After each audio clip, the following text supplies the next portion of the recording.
So then I want to welcome everyone. And today we have Johan with us, Brother Johan from Georgia in Africa. And we are so blessed and happy that you are sharing your testimony with us. So the time is yours. We are looking forward to hear how God has been leading in your life. So your time is yours. If you please can start with a prayer. 100%. Just before I begin, we're not very far from you guys. I come from South Africa, but we now live in Georgia, just south of Russia, south of the Caucasus Mountains. So we're not far from you. It's a stone throw away from you guys. Okay. Amen. Amen. Okay, let us just pray together.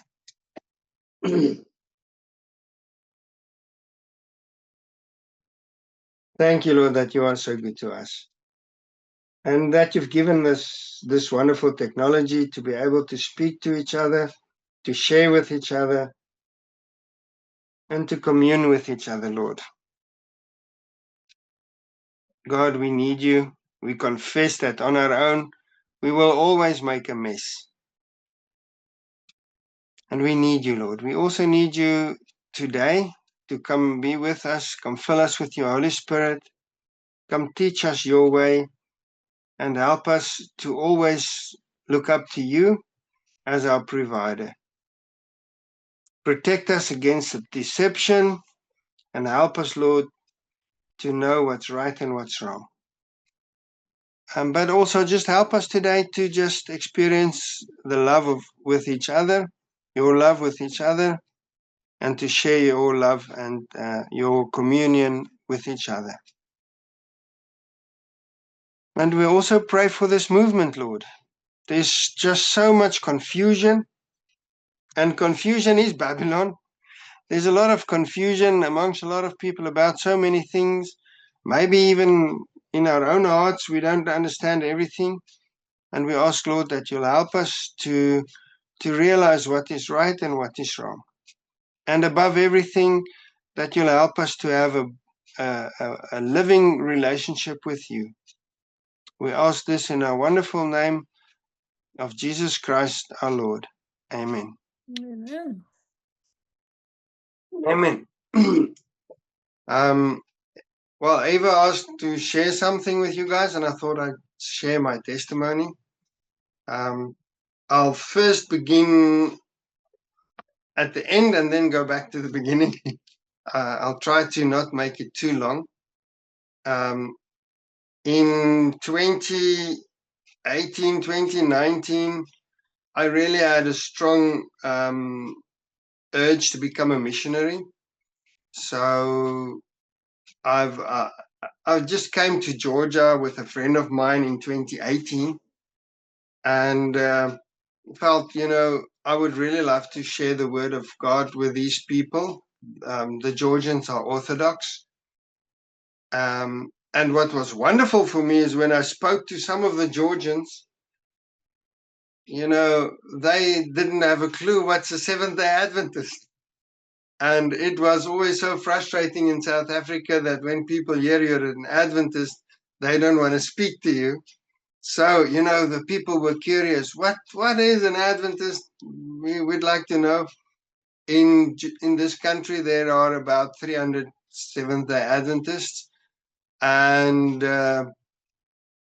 we were the only father-son believers here now, except my friend Dwayne close to me, he has accepted the message. And I know there's one other guy living in Tbilisi and Bokuriani that also accept this message. I know him a little bit. He's the son-in-law of another Adventist friend of mine. In any case, we had a heart for this country, and in 2019 we came here. I took my family here so that we could come and see the country, and we tried to come here through AFM, Adventist Frontier Missions, which Conrad Vine was part of at that stage. And things just didn't want to work. You know how it is, the doors didn't want to open. No finances became available. Nothing worked. And well, then I just said, okay, that's fine. I'll keep on. I was a pastor at that stage. I'll share with you how that happened. And then I decided, well, we'll stay on in South Africa. And then AFM came to us and said, don't you want to go to Cambodia? We have an opening there. That pastor is finishing off and it's all the finances is ready. Now, I didn't really have a longing to go to the East. I didn't have a particular love for the people with the strange eyes. In a sense of, I didn't have felt a calling for them. And but I took it to my family and I said, we need to pray about this. If God wants us to go there, we need to go. It's nice to go somewhere you want to go.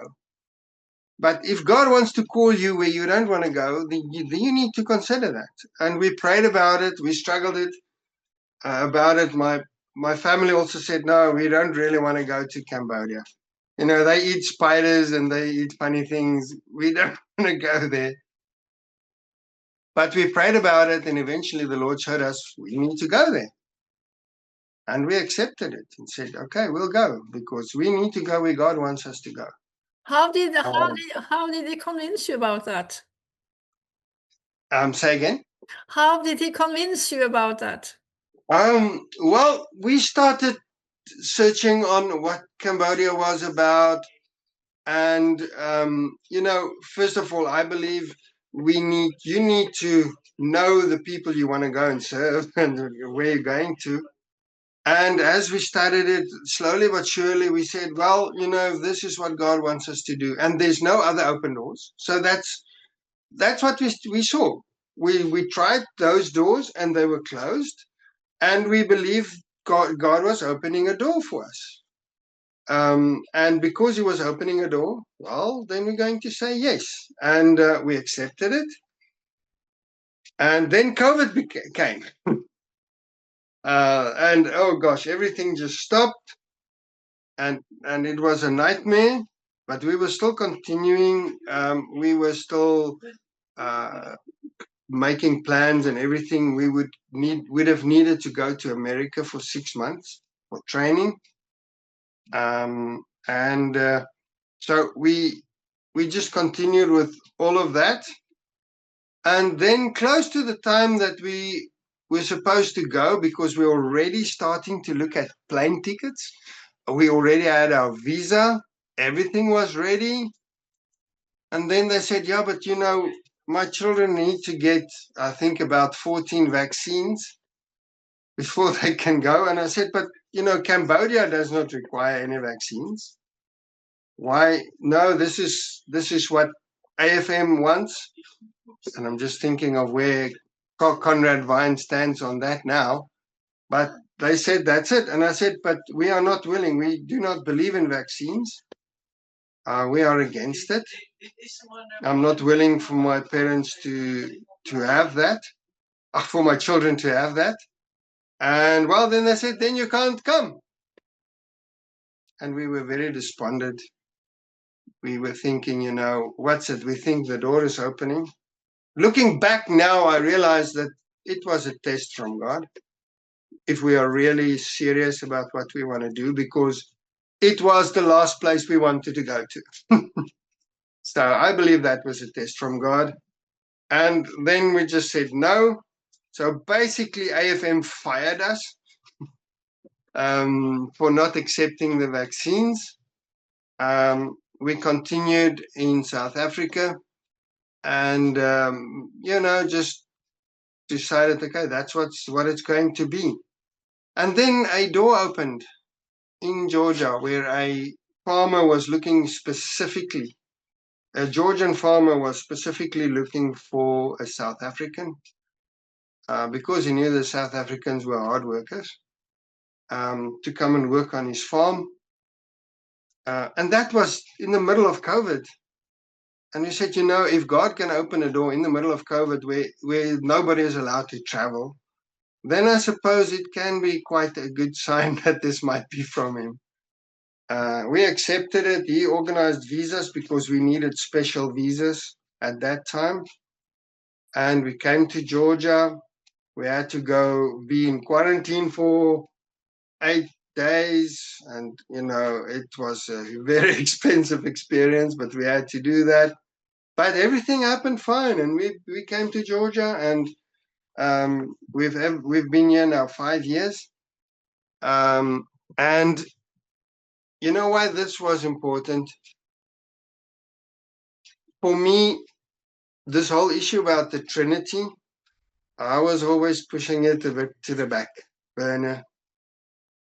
A lot of people don't realize it, and they will never admit it. But while you are employed by a conference and you're getting a salary, when there's uncomfortable issues, you sort of try to avoid it. Not knowingly, it's unconsciously that, you don't want to go and take a stick and put it in a hornet's nest unnecessarily. You don't go there. I've already had a lot of trouble in the conference as it was. Let me go back to my history. Now I'll rewind and do a bit of time traveling. I grew up in the Dutch Reformed Church. Now that is a Reformed church, almost like the Presbyterian. I don't know. It's Calvinist. I think you know about Calvin. The Reformed theology is quite a fatalistic theology. So that's what I grew up in. And I met the Lord in that church. It was a lot different from the normal Calvinist church because of a very well-known preacher called Andrew Murray, which made a huge difference in the South African church.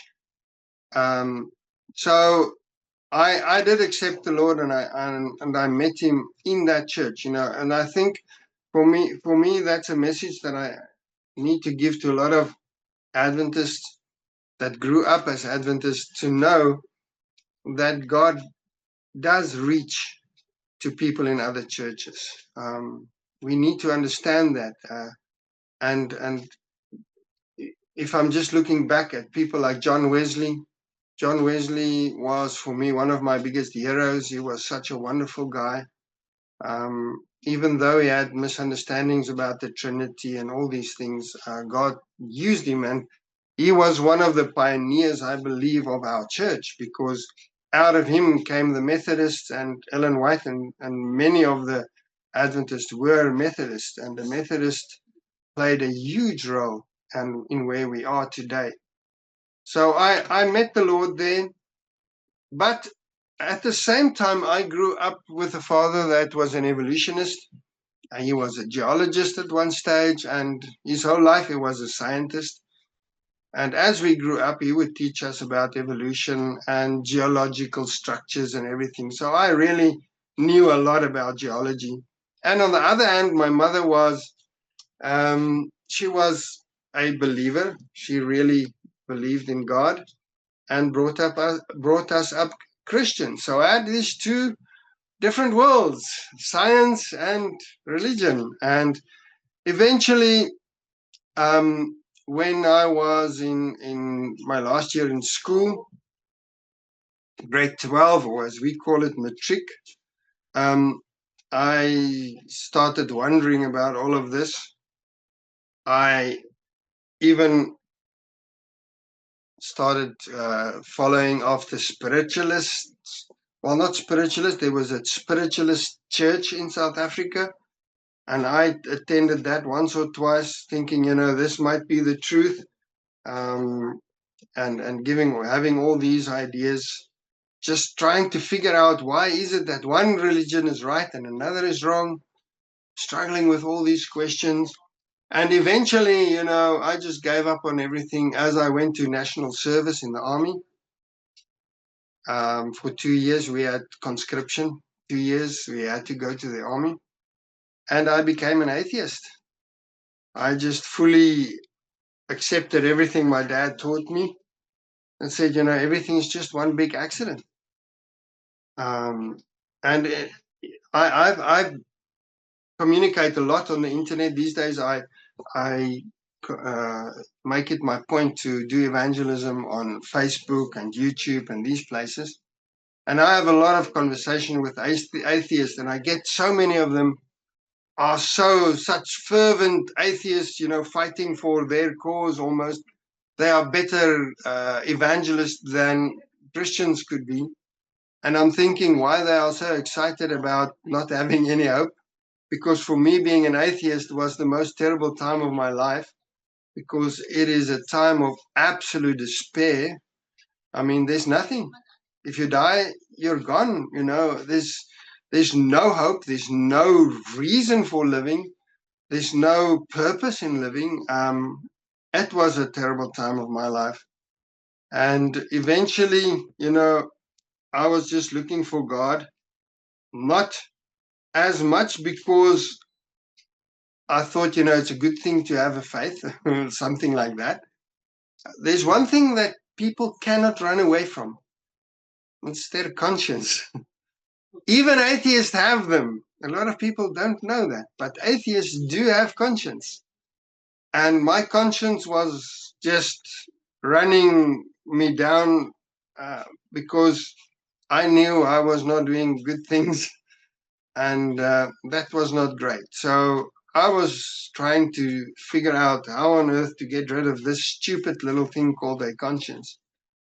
And then I started praying to this God I didn't believe in, saying that, he needs to reveal himself. I gave him two options. I want to believe, otherwise I'm just going to try and make as much money as I can and live my life as well as I can. But if he can reveal himself to me, it would be a good idea. One day I was again having this turmoil, walking and talking to this God I didn't believe in.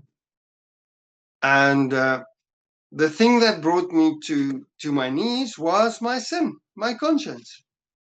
So I asked God to reveal himself, and I had an old Bible. I opened the Bible, and I think there's a very good reason Psalms is in the middle of the Bible, especially Psalms 51, and I opened it at Psalm 51. And Psalm 51 is this psalm that brought me back to God, because how on earth did God know I needed that psalm?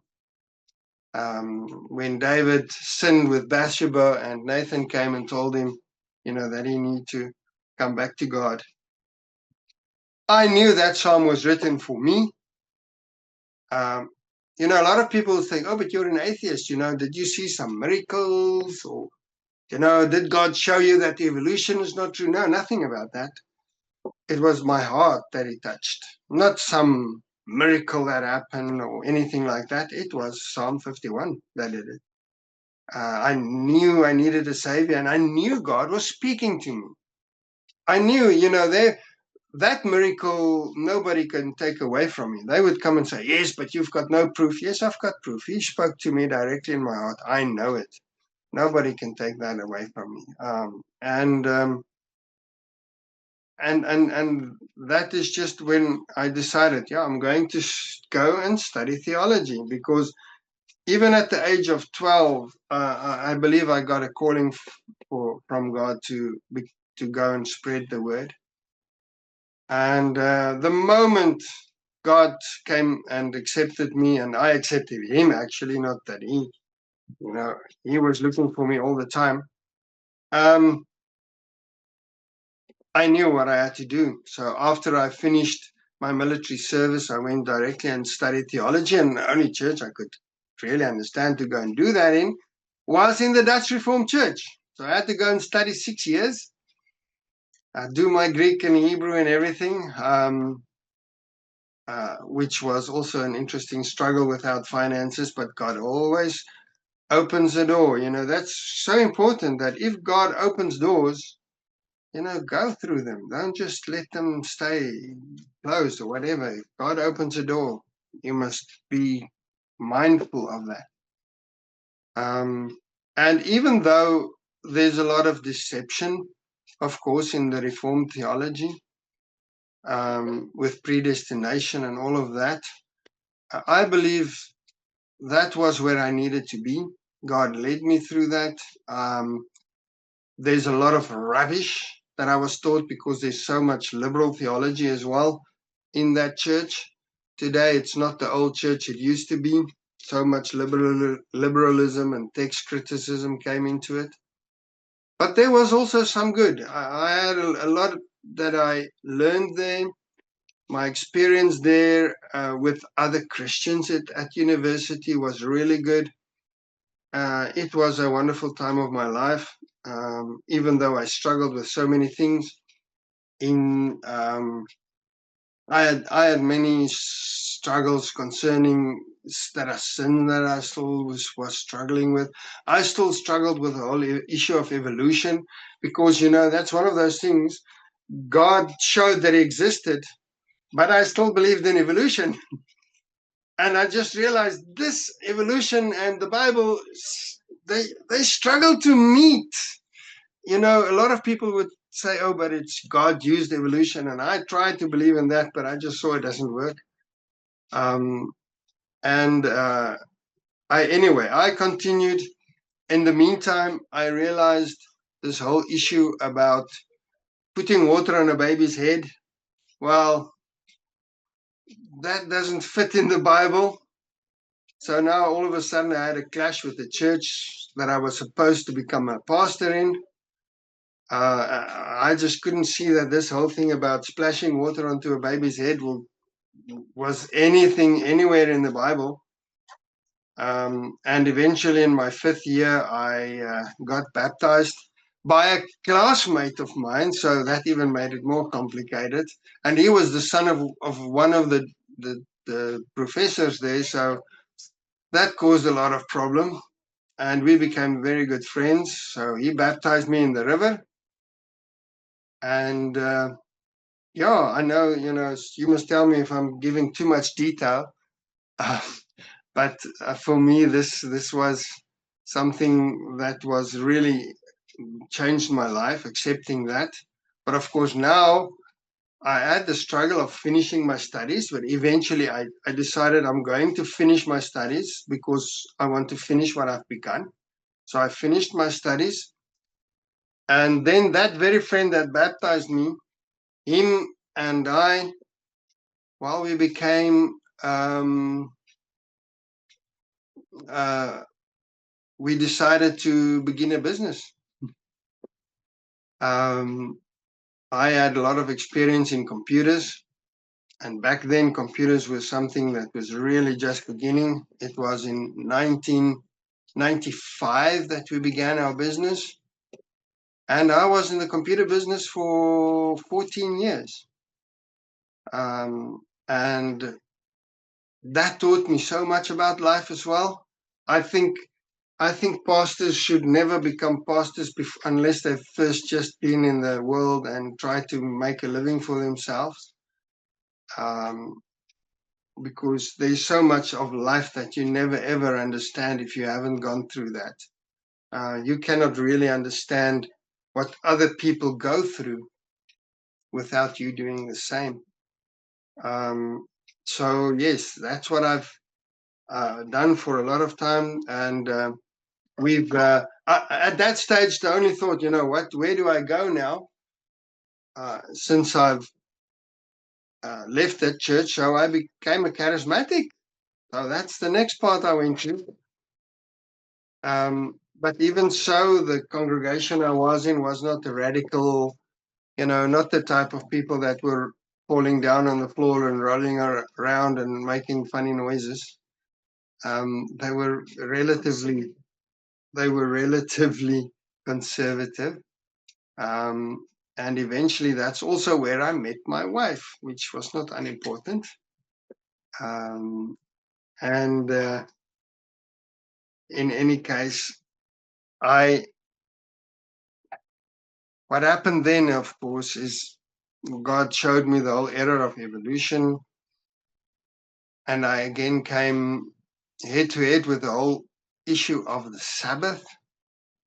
And by the end of these 14 years, we became Adventists. So I'm skipping forward now. We became Adventists, my wife and I and my two boys. They were still quite small and young. So we became Adventists. We've accepted that. But now what happened is my friend, we've been such close friends. We were like brothers. We shared so many things together, and especially on a spiritual level. And the moment we decided to start keeping Sabbath, he exploded with rage against us, which was almost like a divorce for me because we were such good spiritual friends. Yes, so we realized that we need to split ways because we cannot be in the same kind of business. And I'm going to share this testimony with you to just show you how God worked. I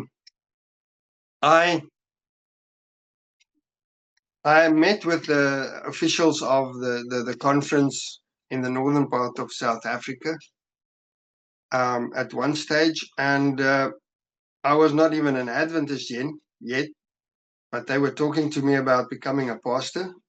And eventually, I realized the time is not right. And they also said, you at least need to become a Seventh-day Adventist. So we did that. While everything went quiet, I had to continue with doing business. But in the meanwhile, we realized we need to find a way to leave this partnership.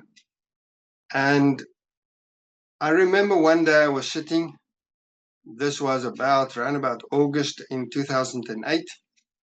I was sitting at my desk and I received an email from my brother regarding the mark of the beast.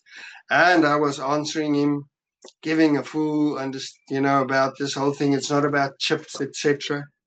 And at that moment, when I was really busy with this, a customer came in, a difficult customer. I went, I helped him and took his computer to my technician and said, what's the problem? And spoke to him. And while I was standing there, I was just speaking to God and say, God, this is not what I want to do. I want to go back to the computer and finish that. That's where my heart is. And the customer left 10 minutes later. Now, this is months since I've spoken to the people up north. 10 minutes later, I received a phone call from the pastoral head of that conference. And he said, he should have phoned me earlier, but he forgot to phone me. I need to fly up. They want another meeting with me. And I thought, wow, that's an interesting coincidence. I was just asking God about this, and there's a phone call. And that was on what's quite important about that is my friend and I, just the previous day, we were in a meeting trying to make plans on how to stop how to split our business. And we made a final decision, and we had a preliminary contract that we signed on that Wednesday. On the Thursday, I was just standing at home and realizing, wow, there was just such a huge load from my back that was gone.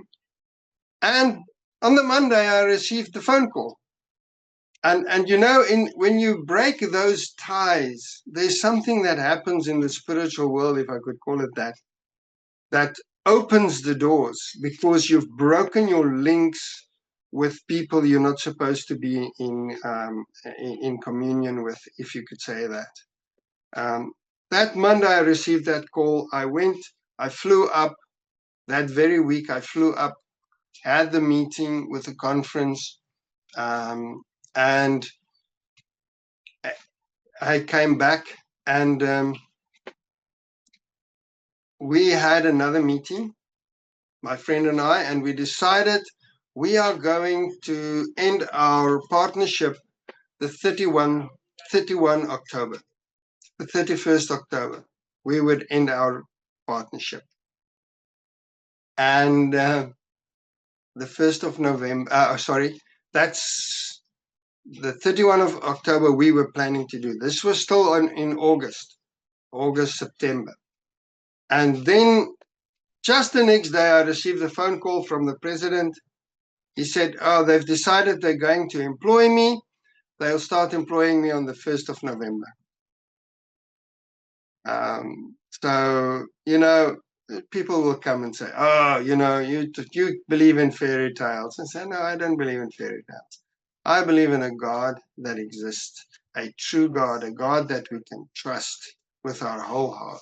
Amen.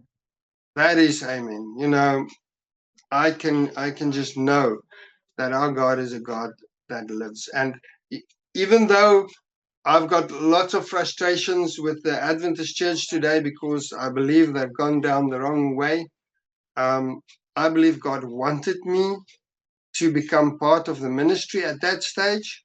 And I still believe that God is using that church to at least bring people to some of the truth.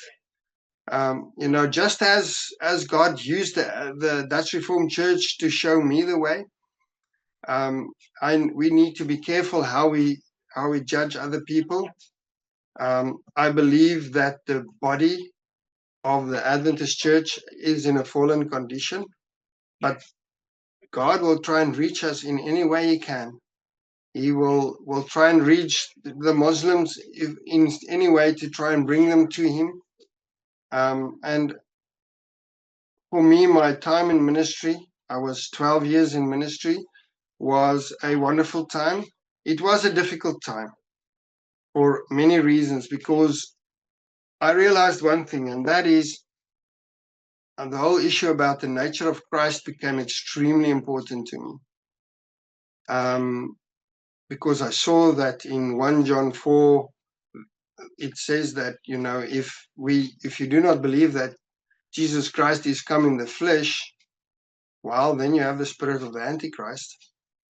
And I started preaching that, and of course I became extremely unpopular because the most popular doctrine or preachers in the Adventist Church taught that, you know, you only need a relationship with God, and obedience is unimportant. And anyway, we cannot be obedient because, you know, we are not like Jesus Christ, and Christ was just so much different than us. And I had a fight on my hands with that, but that's for 12 years, that was my mission, to basically just bring the truth that Jesus Christ was tempted as we are tempted, and, you know, we can go to Him and ask Him for help because He knows what we are going through. How could He be our high priest if He was not tempted as we are tempted? So that is something that was really important to me. And I had a lot of flack for that. I remember once I had a discussion with Clifford Goldstein. Clifford Goldstein used to be the editor of the Sabbath School Quarterlies. And, you know, with the discussions I've had with him when he visited South Africa and he visited our pastors, every time I read the Sabbath School Quarterlies, I could hear him in those quarterlies. They say, oh, yeah, it's not him that writes it. I tell you, people don't realize the power of an editor. That editor wrote those quarterlies and completely dominated the theology of those quarterlies. And I remember at one stage, I asked him a question in a meeting. I asked him, does the robe of righteousness, the Christ robe of righteousness, cover sin that is unconfessed and unforgiven? And then he said, yes, it does. And then I gave him the quote. I didn't even know why he didn't even know this quote. It's such an obvious quote where Ellen White said, the Christ robe of righteousness does not cover one sin unconfessed and unforgiven. and unrepented of. And all he did is he laughed at me, and all the pastors laughed at me. But how can you be so stupid to quote Ellen White so out of context and all of this, you know? And that's just the way it was. I just realized, you know, something's wrong in this church, which I really thought this is the truth and the way to life is through the Adventist church. What's going on here? This is not supposed to be the truth. Because I realized that John said, you know, that this is the spirit of the Antichrist. This is serious. If you do not accept that Jesus Christ is come in the flesh, that is serious. But then, in the back of my head, I always had this problem with the other verse in 1 John 2 that said that if you deny the Father and the Son, you have the spirit of the Antichrist. And I really struggled with that, because what on earth is that? And the whole issue of the Trinity was an issue in my head, because, you know, it sort of sounded like the Trinity might be in that category. But as I mentioned, I tried not to do that too much. You know, I told people, you know, that Adventist Trinity is different than the Trinity of the Roman Catholic Church, but I could not prove that. And I hear myself in so many other people that I have conversations, because oh, but we believe in a different Trinity than the Roman Catholic Church. No, they don't. It's the same thing. But as a pastor, yeah, I was maybe a little bit dishonest. One part I was honest. My boy once asked me, Dad, how can it be that Jesus was praying to God if he's God? How can that be? And, you know, I never believed in giving them stupid answers like God is like an egg or something like that. I never did that. I was just honest with him and said, you know, I'm still struggling with it. I don't know. And I just realized that maybe my boy is a bit wiser than me, because he can see the illogical nature of that theology. But in any case, I was now in Georgia, having this wonderful idea of becoming a missionary here. And things also never worked out, because I never really got support from South Africa, which is fine. But the main thing is we survived here. Eventually, I moved from that farm, and we bought a piece of land here, a small piece of land. It's 8,500 square meters. We bought the land for $4,000. So that's not a lot of money. If God opens doors, he opens doors. And my boys and I, we build our own house. So everything you see here, we build it with our own hands. For my boys, they were young teenagers when we began. This was an adventure, you know. How you think how it is for a boy to come and build a house and then go and live inside it. For them, it was such a great experience, and we're still building bit by bit. But in any case, we came here. But now there's a very important thing. I was not bound by a salary. I put everything behind me. We had zero support from the conference. At that stage, we did ask the conference to help us with a little bit of literature, because we said, you know, we've got lots of expats here that we're trying to reach, but we want to give them some literature. And the conference sent me download links, said I can download the books. I said, yeah, but that's not what I need. But they said, that's what you get. So they never contributed 1 cent to help us in our missionary work, which was great. You know, at that stage, I was thinking, why is it? Why is it that these doors are not opening?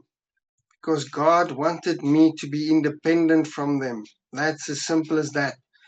I just couldn't understand it at that stage. I was almost angry with God. Why is this? Well, I needed to be independent, not being held back. And I was starting to struggle with this whole issue of the Trinity. I was studying it, and eventually, interestingly enough, David Gates made a sermon where he said, the Trinity is, bad and everything. And I thought, wow, if he's doing that, maybe I should think about this. And I started opening my mind for this. And all of a sudden, you guys now know how it is. Once you see it, you cannot unsee it. I mean, I just saw Jesus Christ is the real Son of God. I had no clue about the Holy Spirit. All I knew was Jesus was the real, only begotten Son of God. He was born of God. And that blew me away. It's just, I couldn't read the Bible anywhere else. I mean, David Gates changed his way and changed the way I understood it again. I see now again, David Gates have been touched by God again because he was in an airplane accident where he should have died. And all of a sudden, he's now questioning his whole ideas again. So keep on praying for him, because I know he made many mistakes in his life on weird theologies, but I do believe he's somebody with an honest desire to follow God. And if somebody like him would accept the truth, I believe it would make a big difference. In any case, I just decided this is the truth, and of course, as I am, I cannot keep my mouth shut, so I started talking about it, sharing it, writing about it on my Facebook, and all of a sudden, all the people, all my old friends and old colleagues, they just climbed on my back and started condemning me and telling me how wrong I am. But at last I saw now I could understand 1 John 2 properly, how it is that the Trinity denies the Father and the Son. And these two theologies, I believe, is core to the gospel. If you do not understand 1 John 4, if you do not understand 1 John 2, you are missing the gospel. Now, something else that was very important to me as well as I studied, when I studied theology in the Dutch Reformed Church, my specialty was church history. So my final thesis that I had to do was on church history. So even though I hated history at school, I just began loving history as a Christian, because it's the story of where we come from. And I just realized, if I'm looking at the pastors that grew up in the Adventist church, they don't have a clue of the history of the Adventist church. They don't have a clue of the history of the church at all. And Ellen White said, if we don't know where we are coming from, we'll just make the same mistakes. And that is something that I really appreciate, is church history. And I've shared quite a lot on that, I think, in some of the videos that I've already been out there, that we need to know where we come from. We need to even respect those that went before us. We're reading now the pioneers, and I'm having discussions with Adventists that are, they are so wise in their own eyes that they truly believe that they have so much more understanding of the gospel than our pioneers did. And reading the pioneers is just revealing so much to me now.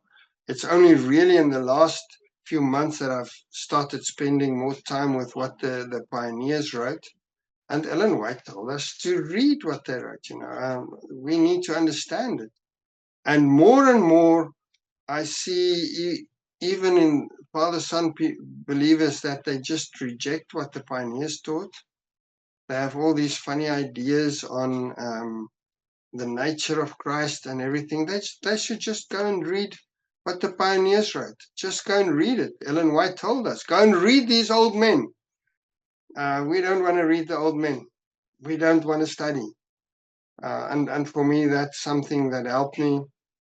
Now, at this stage, my mission is a bit broader than just Georgia, since I'm focusing more on being available for the rest of the world. I still have a heart for Georgia. Studying the language is difficult. It's really a difficult language. So before you really can share with people in their own language, you need to know that language very well. It's not just, I can speak the language to help myself communicate and get by. I don't need translators to do that. But to share the gospel, you need to know the language very well. So God will lead us. I think in the next year or so, we'll start studying the language more officially, to do that, because we need to share the gospel here as well. These people, at least they have a yearning for truth. This country, they don't have all this woke rubbish that you have in the rest of the world. They don't have time for all that. They don't allow it. In fact, they can be very aggressive. If there's a gay parade in they would come and destroy it. They don't like things like that. So they have a strong feeling for conservative values. So I believe God can help us to still reach these people as well. Yes, there's so much more I can share with you guys, so many more testimonies, but I think in broad, I've given you a bit of an idea of who I am, where I've come from, and what I believe. And I give God all the honor and glory, because if it wasn't for Him, I would have been in the gutters, most likely. Thank you so much for sharing. So this could be part 1, Yes, quite true. So what do you think after you saw that Jesus is the real Son of God? What has it done to you in your life? Oh, it just, all of a sudden, for some strange reason, I started overcoming sins I've been struggling with for decades. It's because I just realized, Jesus, God loved us so much that He gave His Son. He didn't give His partner. He didn't give Himself. He gave His Son, and I had 2 boys. So for me, that was a reality that struck me and changed my life, definitely. Definitely. That's interesting that you're saying that things you have been struggling with for a long time, they just went. Did God just take them? Or did you pray in another way somehow? Trusting in another way, because now Jesus is really the real Son of God? I'm still trying to figure that out, because it's something that happened together. Because as I was coming closer to God, it was much easier to overcome. And as I was coming closer to God, it was easier to understand the truth about who He is. So it's not necessarily the one and then the other. I think these things went together. It's a culmination of God consecrating me, bringing me closer to Him. That's the best way I can describe it. It's difficult to say. I would love to give somebody a formula. Yeah, because it's interesting, because you knew already that God would give victory, that he would not accept us with sin, but still you had it struggling. And yeah, I think, if we could get to understand that a little bit more, because there are so many people. Don't you think this theory that we have to sin out the Christ is coming back is maybe caused by we don't believe that Christ is the real Son of God? Yes, I personally believe that God withheld victory from me. People won't think that God would ever do that. But if God would just give everybody victory while they are in the wrong doctrine, that would confirm for them that their doctrine is correct. And I think that's why this goes together. We need to understand that if we do not know who God is, and especially since it has been revealed to us. Look, it's for me different for somebody like John Wesley, who lived in a time where concerning who God was, there was just total darkness. Then it's different. Then God gives people victory for the amount of light that they receive. But the problem with me was that all the light was available to me all around me. I was just not accepting it. Right. How can he then give me victory? Mm. That's just simple. And it's just God. It's not that he doesn't want to help people. He keeps back the victory, because if he would give it, it would confirm that I'm okay where I am in my theology. And for me, that I think was the truth. Mm-hmm. If we would live in error knowingly while we have light all around us, I believe God will not give us victory. Right, right. Yeah, before I have more questions, Connie or Barry? That reminds me of the verse in 1 John 5. Who is he that overcometh the world, but he that believeth that Jesus is the Son of God? So it has to do everything with overcoming the world. And Ellen White has a quote that says, error never sanctifies. So God is waiting for a pure people, pure in doctrine and pure in experience. And knowing the truth has everything to do with that. Amen. Amen. That's absolutely so true. So that's the gospel. I mean, if we go and look, John 3, verse 16, for God so loved the world that he gave his only begotten Son. Of course, all the Bibles change that. But I mean, that's it. That's the gospel.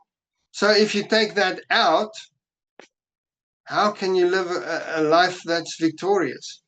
If I'm looking back at people that played a great role in my life when I was a boy, etc., and they didn't believe that Jesus Christ is the Son of God as we know it. But I can tell you that most of those people that were honest Christians before God, they didn't have a clue what Trinity taught. They accepted, we believe in the Trinity, only because they were told they were supposed to believe in it, but they didn't believe really in the Trinity. They didn't know what it meant. For instance, my mother really believed Jesus Christ was the Son of God. She didn't have a clue what it meant, but she believed he was the Son of God. She didn't understand the whole thing about the Trinity and everything. So in her view, she understood that Jesus Christ was the Son of God. The problem with me, of course, I studied theology. I have no excuse. Right, right. So how did it happen, John? How does this role go to Seventh-day Press now? Because you are part of the Seventh-day Press, right? Yes. Well, I started sharing my message on Facebook, etc., and then I first got contacted by Gary Price from Pioneering Again, and he did an interview with me. I got contacted by Dustin Butler from Church of Revelation. And we had a discussion, but we never ever had a relationship that grew from that. I had discussions with Michael McCaffrey. I then also got involved with Neville from Restitution Ministries and Stefan, and you know those people. I became actively part of Restitution Ministries from a very early part. I started attending their Zoom meetings, which was 4 o'clock, 5 o'clock in the morning on Sabbath, and I still do that. I still join them. So my Sabbaths are very long. I have very long Sabbaths, and I spend a lot of time with them. And I then met, well, another friend of mine from South Africa. He was one of the first people that started confronting me about the truth of the Father and the Son. And he mentioned this other group. I did once or twice joined SDP, but it was difficult for me because, you know, it was a bigger group and it was not so personal. But in the end, I just joined it because I thought, you know, it's always great to belong to a community. So just joined them, and I did. And I was inactive with them for more than a year, maybe 2 years, a year and a half.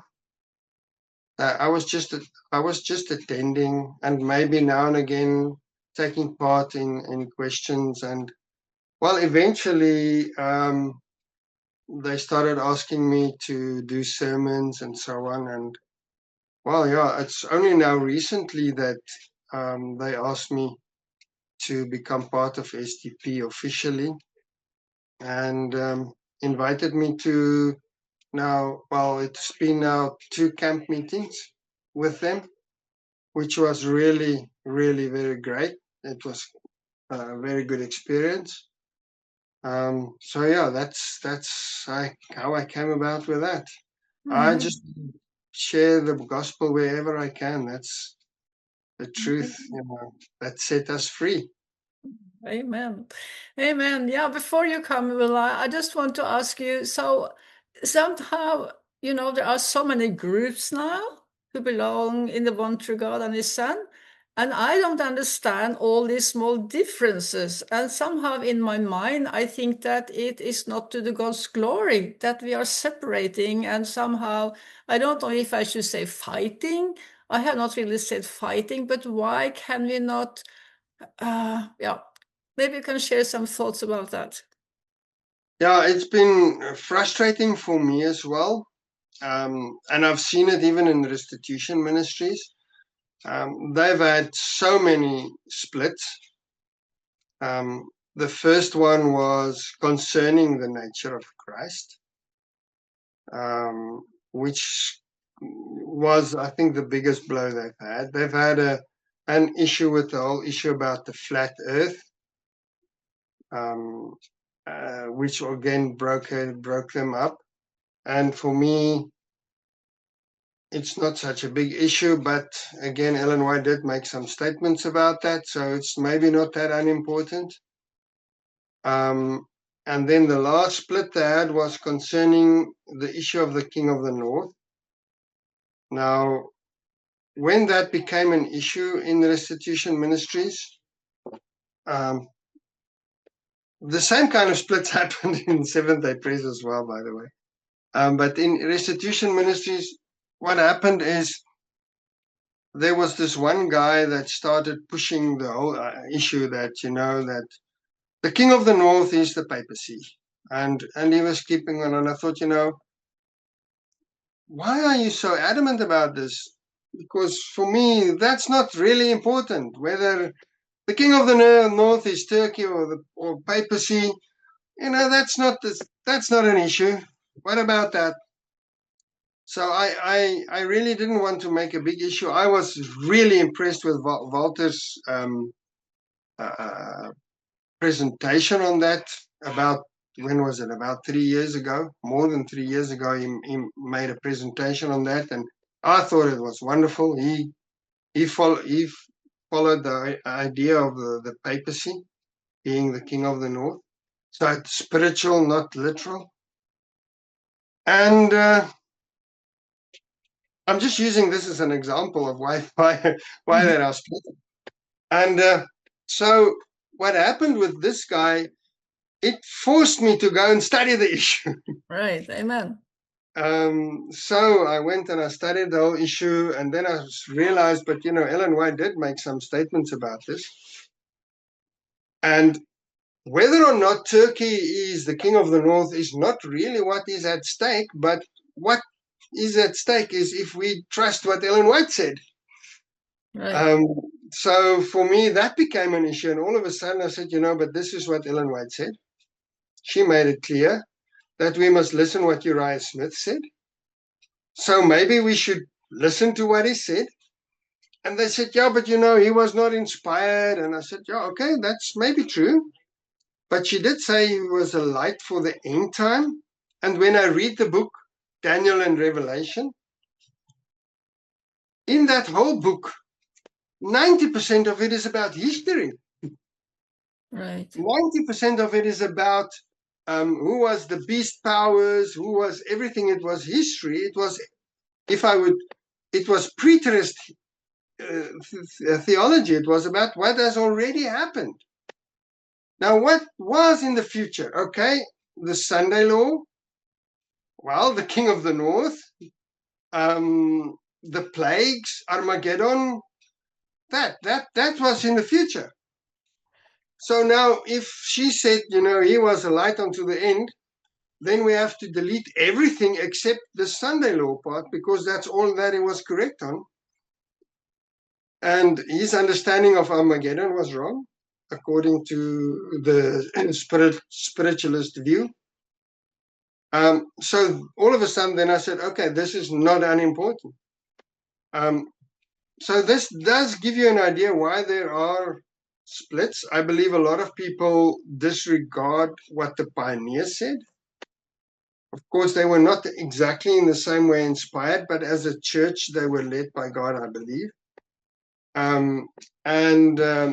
That is something I find amongst a lot. I'm very busy on some of these Facebook groups, and I've seen a lot of these people which just diminish the value of the pioneers, especially when the pioneers disagree with what they believe.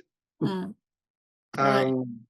So yeah, I think it becomes important because in the latter rain, truth is what's important. It becomes important. So we need to figure out these small little things. And sometimes it causes us to bump heads. And it's not comfortable to bump heads. But this is not going to be a comfortable process. Right. It's okay. I've been in discussions when I've just shared about the nature of Christ on one WhatsApp group. And then the one guy left an audio message, and his voice was quivering with anger towards me because he had the view that, we will never be able to overcome sin, and God covers our sin while we are sinning. And he was so angry with me because, I was attacking his comfortable house that he was living in. It's not comfortable to be bumping heads. Right. And the thing is, we must try not to sin when we do this and condemn each other. That's difficult. It's not easy, because when somebody else is teaching a lie, we want to equate that person with the lie itself, and it's not always as simple as that. People are deceived, and it's not always easy for us to understand why they're accepting this lie. So it's difficult for us as humans to separate what we believe from what people's motives are, and we'd like to judge their motives. And I've found myself that I've judged people's motives before. I have. I said, this guy is out there to deceive people. It's not for me to say that it's what he wants.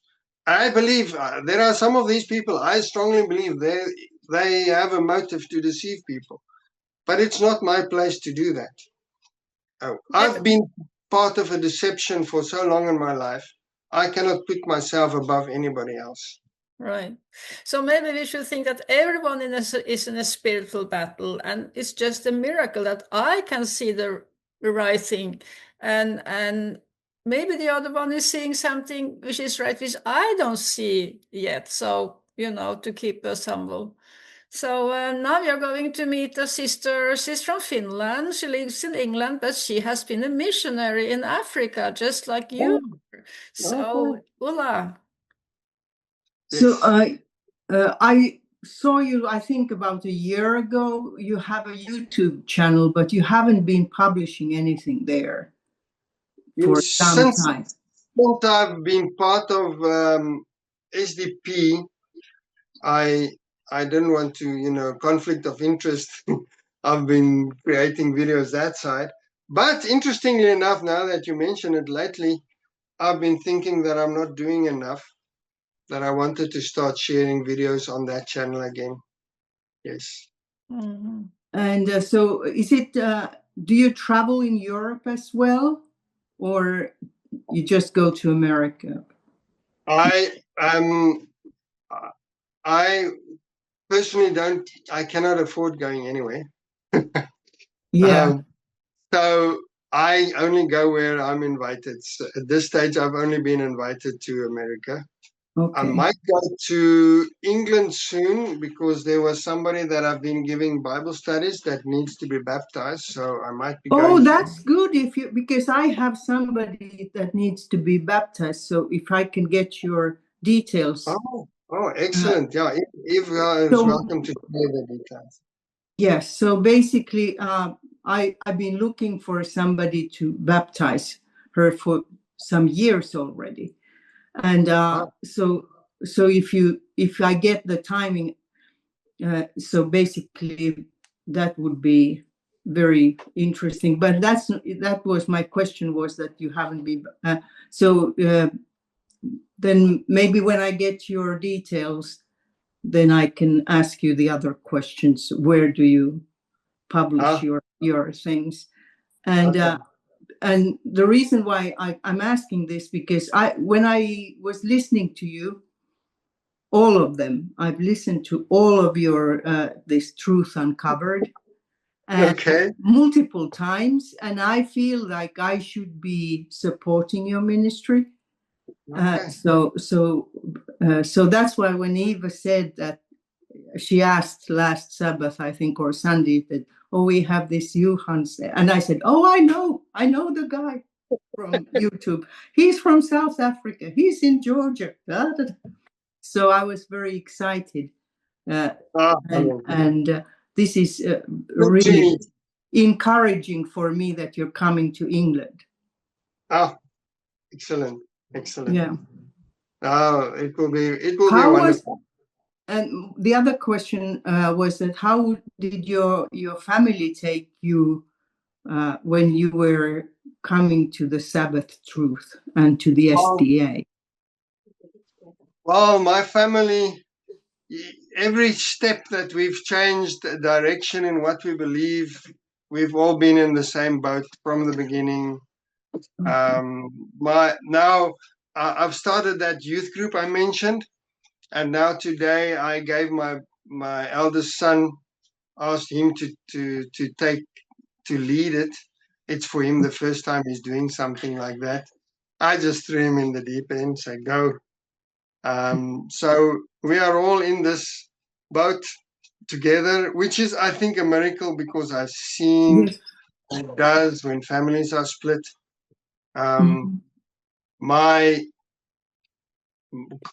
Looking at my dad is old now. He sort of just accepted what I do. He's anyway seen that and that from all my siblings, it's only my life that really makes sense at this stage if I'm looking at the rest of my siblings. My mother died because of the COVID injection. Just 3 weeks after she received the jab, she died. Of course, my dad still doesn't want to accept that it was the jab that caused it. But yeah, that's about it. The rest of my family, of my extended family, they're not really interested in what we are doing because we are weird in any case since we became Adventists. So Did you just, study your theology in Stellenbosch? yes, I did. Okay. I studied. Yeah. Okay. It is a wonderful place to study, by the way. It's Yeah. mythical. It is just the best place. Mm-hmm. But now, unfortunately, South Africa is going down the drain so much. Yeah. There is bad things that are happening in that country. Yeah, I haven't been there in 10 years, so it was 2015. It's changed a lot. I mean, yes, the government is just destroying it with communism, and and they hate the white people, So yeah, it's one of the things that I told my family while we were still in South Africa. Everywhere you go, everybody knows what the Adventist Church believes. If you speak to somebody, it's not news. You don't bring them anything they haven't heard anywhere else. It's been evangelized properly. And now you sit in a country where you might get killed for your skin color. And I thought, I'd rather go to I'd rather go to Iraq, where they kill me for my faith, not for my yes, that would make sense. That's also why, when the question came up for Cambodia, I said, I don't really want to go there, but if God wants to go and use me there, then I go there because they haven't heard the truth yet. So let's go. We need to reach the unreached people. and then my last. Yes, go ahead. My last question is that did you ever work with Walter Fite? Yes, I knew him personally. Mm-hmm. Martin Smith as well, if you know Martin. In fact, I don't know more. I know of him. Yes. Martin and Walter, they do this WhatsApp prof series. Yeah. The bold guy.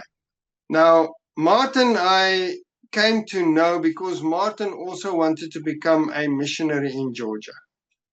Mm-hmm. And then Walter convinced him not to come here and rather join them because Walter said a lot of bad things about Conrad Vine at that stage.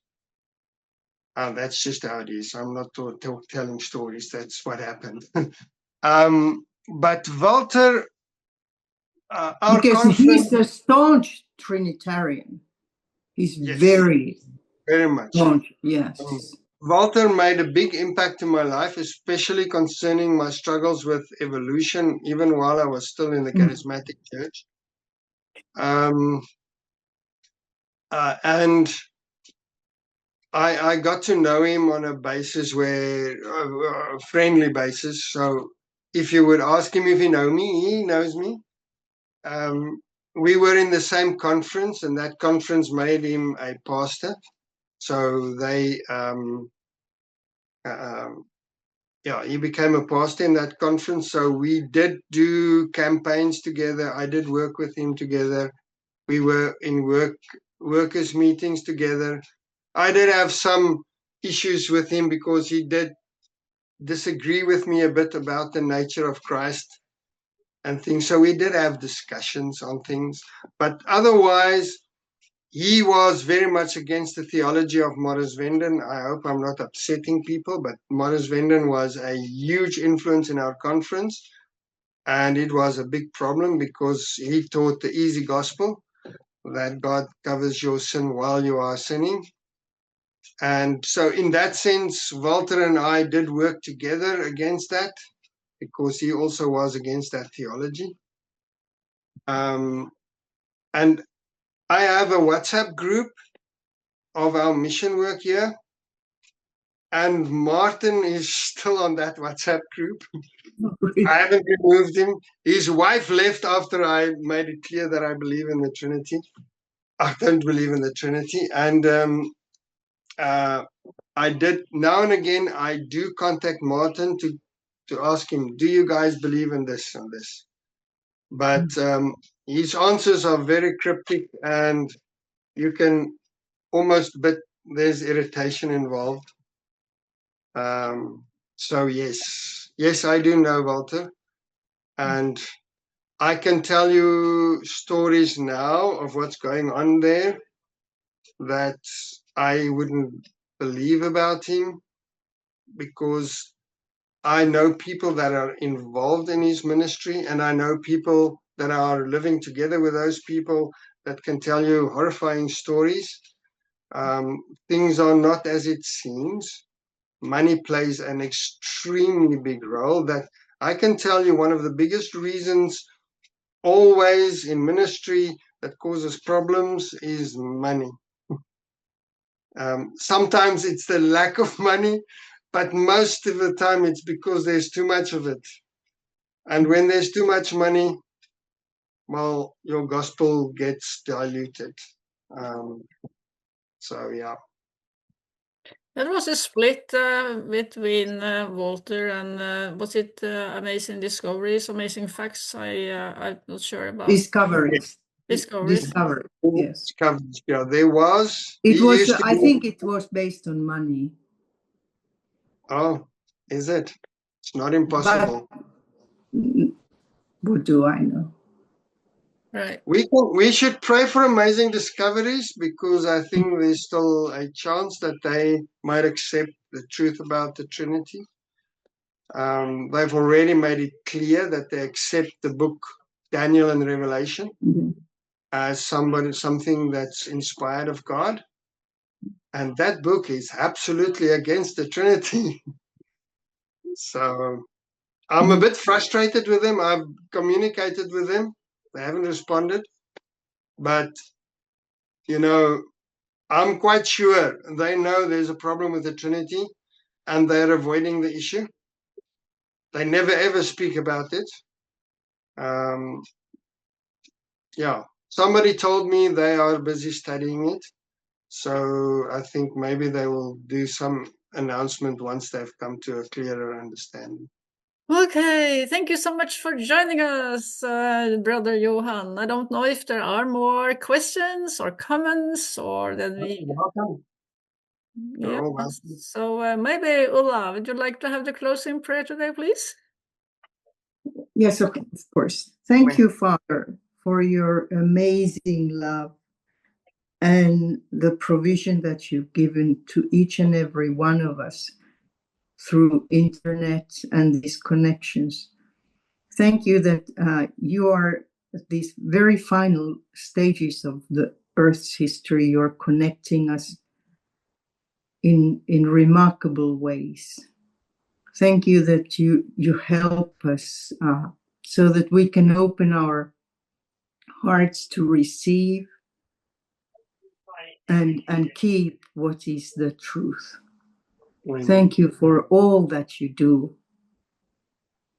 for us, and especially thank you for the great sacrifice of your Son, Jesus Christ, our Savior and Lord. Amen. Amen.